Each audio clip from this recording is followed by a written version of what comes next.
Perfect.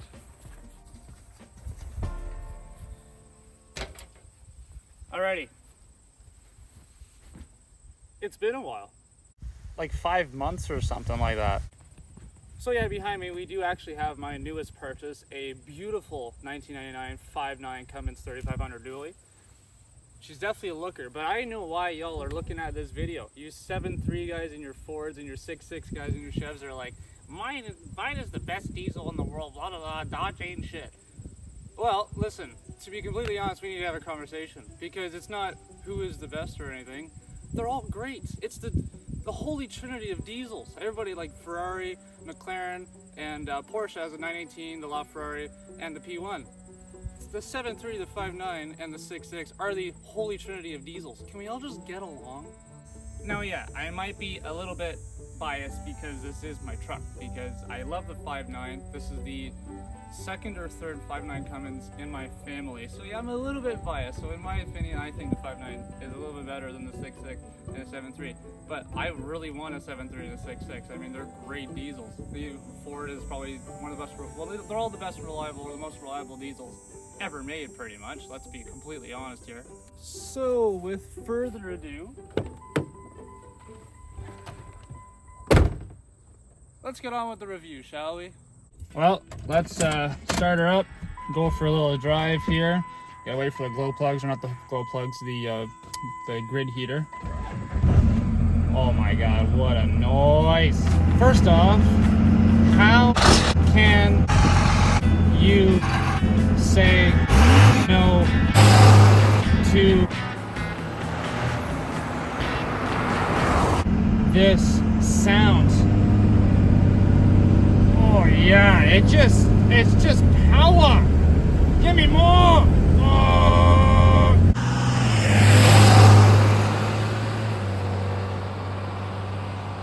All you feel is torque.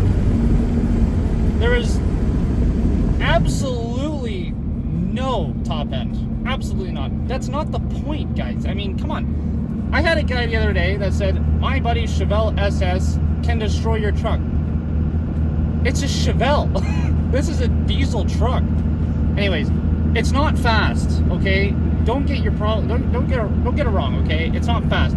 Everybody has these things 1,000 horsepower. Those are fast. This is not fast. This is a completely stock 245 horsepower Cummins dually. It will never be modified. At least the engine won't be modified. It's not fast, but it sounds great, and you can pull anything with it, and that's why I love it. Now, of course, the wonderful 5.9 liter Cummins. This one makes a right around 245 horsepower and right around 400 pound-feet of torque.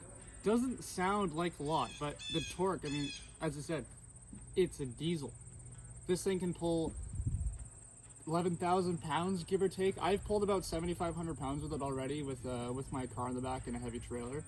And it just, my God, this thing just runs so nice while pulling something. I mean, it doesn't sound like a lot of power. It doesn't sound like anything crazy, considering that the new diesels have like 400 horsepower, like 1,000 Newton meters of torque or something like that. This does the job just fine. I mean, if you want to pull 10,000 pounds, you probably could pull 10,000 pounds, and you'd probably still get like, I don't know, 12 liters per the 100K.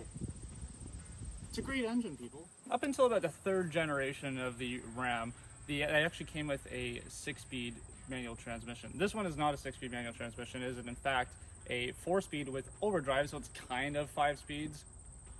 I think it is a 5-speed. It acts like a 5-speed, whatever. This one is a 5-speed. I haven't had any really issues with the transmission. I've only had this truck for about 7,000, 8,000 kilometers though, but I know that these transmissions do grenade themselves. That is the only thing that is the kind of gotcha with these trucks. But other than that, I mean, these trucks are great. If you want to buy one of these and you want reliability of your transmission, then obviously you can get the 6-speed. I mean, those things last forever. The problem is, I don't know if I'd want to pull anything with a 6-speed truck. Knowing that I was going to pull stuff with, I got the automatic. I know that they are a little bit hectic, but you know what? They're not that expensive, not that big of a deal. But if you want a good daily driver, buy a manual. You'll never have a problem with it. But with the automatic transmission, I have a huge soft spot for column shifters. We have a column shifter, people. Yes, sir. We do not have the shitty little dial that the new Dodgers have on the side here. They'll drive and... It's stupid. Buy a column shifter. There's nothing better than a column shifter. That just manly chunk. Oh, man. I love it. Let's pop in the interior here. We're welcomed with that beautiful Dodge Charm. Shut up. Jesus, shut up. It's so annoying. That's the only thing I don't like about this truck. Beautiful. These do not look like anything special. I assure you they're the most comfortable seats in the entire of the universe. I swear to God, they're so amazing. Most comfortable seats I've ever sat in. I've driven a lot of stuff. This is the most comfortable thing I've ever driven my entire life. And we also have a bench seat, which is kind of neat. 3 at the front, and we can have another 3 at the back. This folds down. Oh my God, guys, I'm so sorry about that dinging. This folds down. 3 more seats. So, I mean, we have a 6-seater. I've never used it for a 6-seater, but maybe because I don't have any friends, but that's besides the point.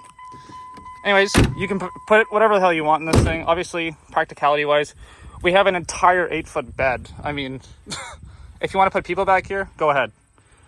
Just don't call me when you get in trouble by the police when you have 15 girls back here. But anyways, big bed, obviously, 5th wheel hitch, or 5th wheel connecting hitch, I guess you could say, or it's built into the box. I mean, practicality wise, at the end of the day, guys, come on, it's a truck. I mean, you can put wood in the back here, you can put your trailer hitch, you put your 5th wheel hitch, pull a big 5th wheel. I mean, and at the end of the day, guys, she's a truck. Lots of practicality, you can fit anything in this thing. You'll never have a problem with that. We might as well do a little meander around the Cummins here. Well, beautiful white. Obviously, you got your 3500 at the bottom. Cummins 24 valve turbo diesel. Love it. Look, I have a little bit of rust on there. No big deal. There was a big, like, the trailer mirrors on it before. I don't know why they did that. I'm going to get that repaired eventually. And of course, we have this little here, but we don't talk about that. Beautiful. I love the lines of this truck. I mean, personally, out of the 7.3 and the 6.6, I think the Dodge, the Cummins, looks the best, to be completely honest. The 2nd gen is just so beautiful. It's still kind of modern even to this day. I mean, obviously it is an old truck, but like, you just look at them and they look so nice going down the road. Even ones that are like banged up, they look so nice. I mean, mine obviously is not perfect, but it's still, like, especially this angle right here. My God, they're just so beautiful. Now, I do want to review a 6.6 and a 7.3. So if you live around the Toronto, Montreal, Ottawa area, hit me up. I want to drive your truck because I've never driven a 6.6 or 7.3, but I do have experience with a 5.9. And beautiful truck. The lines in this thing is just so wild. Like, especially this line at the fender here, where it just scoops with the hood. I love it. I love it. Very iconic design with that big grille. I love it. So, what is this truck really like to drive? Like, how comfortable is it? As I said before, this is possibly the most comfortable thing. Don't mind that. This is possibly the most comfortable thing I have ever driven in my life. It goes over bumps so nice. Big leaf springs in the back. It just, let's put the windows up actually. It drives so nice, you know. I mean, this truck is a 99. Everything in the interior works. The radio works great. Obviously, you can't do that because if I were to ever get monetized, that doesn't work well. Anyways, the climate control works great. Everything works great. The AC blows cold. I mean, that obviously won't go for everybody because every truck is different, right? But this truck is really great. I've had it for 8 months now, something like that. Maybe a little bit less than that. And it's been great to live with. It gets great fuel economy. I actually average right around 10.1 liters per 100K, 10.2. Not too bad. When I was pulling 7,500 pounds, I'd make, it's about 11.5. So there's not really that big of a hit to your fuel economy. That's just diesel. If this was a gas engine, like these trucks actually came with a 8-liter V10. Same thing as the Viper. Very cool. The Viper was a little bit different. The internals were a little bit different, yada yada. But it came with a V10. Those things go through a hell of a lot of fuel. Like, so much. That's why they're so cheap. They're cheap to fix and everything. They just go through so much damn fuel. But yeah, as this, I'm looking at it right now, so I'm averaging, yeah, right about 10.8. 10.8 liters per 100K. That's not too bad for a big truck that's like 7,000 pounds or whatever it is. That's not too bad. But to live with. As I said, it's been really nice. It's really good on fuel, surprisingly. For a big truck, it's good on fuel. I mean, it's not a Prius, but I mean, it's really great on fuel. Super comfortable, as I said. Just an all-around great driving truck. All right, so what I do love about this truck, I mean, a couple of these are going to be kind of personal things.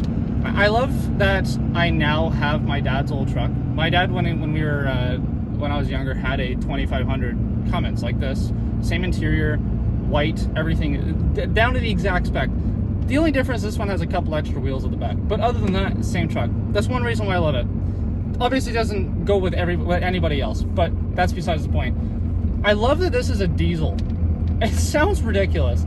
I love that this is diesel. As I said, these are terrible fuel economy when you have the 8-liter V10, which makes complete sense. I love this diesel. With the Cummins, you kind of have to buy, or I mean, with the old Rams, you kind of have to buy the diesels. I can't really ever see myself buying a 2500 or a 3500 that's not a diesel. 1500s, whatever. It's a friggin' 1500. But yeah. Third thing I love about this thing is just the gauge cluster. It's so. Here, let me just show you guys. It's just so like perfect. It's everything that you need to know right there. No problem. You get your voltage, obviously, your temperature, RPM, but it's so simple and it just looks so nice for me, at least. I think I just love it. What do I not like? Well, I was showing you guys your gauge cluster, right? And you might have noticed these two lights, ABS and a parking brake. The parking brake is not on, but the light is. This is a super common issue with the Ram 2500s. Actually, pretty much all the second gens, and the first gens have a little bit of an issue too because it's a 5.9. It's a stupid module in the engine bay, and for some reason, it just decides to give up. These lights go on and off. There's nothing wrong with this truck whatsoever. There's nothing wrong. It's completely perfect, but this freaking sensor is acting up, or this module. It's like a $400 module, and it fixes the problem. It does absolutely nothing. Another thing I don't like, which I don't know if you guys just heard, right there. This truck, the transmissions, as I said before, with the transmissions, really bumpy. They're kind of like an Alfa Romeo. Sometimes they work and sometimes they don't. It is what it is. It kind of pops in and out of overdrive, and literally just like off the gas, go back in, and it works perfectly. It's just a little gimmick, I think, with these old trucks. They're obviously not going to be perfect. I mean, it's a 25-year-old truck. It's not going to be perfect, but it's just a little bit annoying, gives you a little bit of anxiety. But there's not really anything terribly wrong with the transmission per se. It's an old truck. It's a little bit gimmicky. Let's do one more last thing, what I don't like, before we wrap this up. I don't think there will be a single 5.9 owner that will disagree with me here. The interior is dog shit. This is all plastic. The dash cracks on every single one of these. That's not because my truck is terrible. Every single one of these cracks. And it makes this terrible noise. Listen to that. That's quality right there, people. That's $19.99 quality right there. Every single one of these trucks. I mean, to be fair, it does have a use. Why I say that is because this is an old truck. These were supposed to be built to, use as a frickin' truck. The reason why this is all plastic is because it's easy to clean, and it's just, you bang it up and it doesn't really matter. It's not like all these brand new Platinum F-150s and these King Ranch F-150s, and even the brand new Longhorns. They're all leather, really nice. Some of them like Italian leather. I don't know if they have Italian leather seats, whatever. It's expensive, right? You spend $100,000 on a truck. Nobody ever uses those as a friggin' truck other than Whistling Diesel. But the good thing with these trucks is that it is an older truck, and I mean, it's plastic and all that stuff in the interior, which, I mean, you can't look at it as it's in terrible interior quality. At the same time, these were trucks to use. It's not like the new trucks that are all $100,000 that are made of these beautiful leather and beautiful interiors, and everything is really high quality and all that stuff. Nobody ever uses those trucks because it's so high quality and it's so nice in the interior. I know that sounds absolutely ridiculous, you don't want to use your nice things and yada yada, but it's true. There's so many Platinum F-150s and like King Ranch F-150s and all these like nice brand new, like, I don't know what they call the Duramaxes, whatever, the top end Duramax, the Denali or whatever it's called. You see those at like shopping malls. It's like, this is a $100,000 diesel truck that can pull like 15,000 pounds, and you're going to buy stuff at Walmart with it. I mean, come on. This is supposed to be a truck that you can pull 10,000 pounds across the USA or across Canada or anything like that.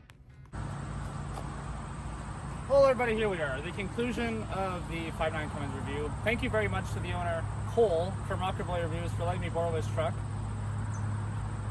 I know it's not funny.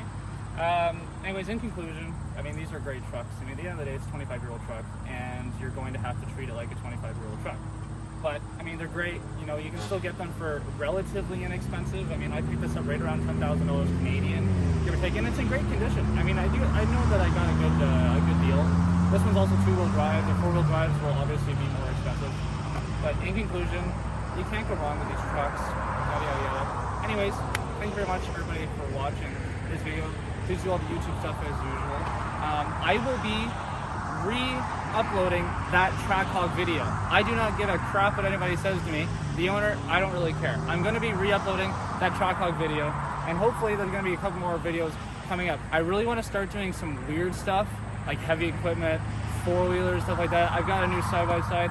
I'm going to do weird stuff like that other than cars, because, I just want to have some fun with this, guys. As you guys know, I'm not doing this for, like, anything crazy. I just want to have some fun and see where it kind of goes, So I'm gonna do a couple weird little quirks and little weird reviews in between. But there's going to be a Trackhawk video coming to you very soon, probably in the next couple weeks. I'm gonna re-upload it. As I said, I don't really care. Come at me. I don't really care. Yeah. Thank you everybody so much for watching. This was Rocker Boy Reviews. I really appreciate it.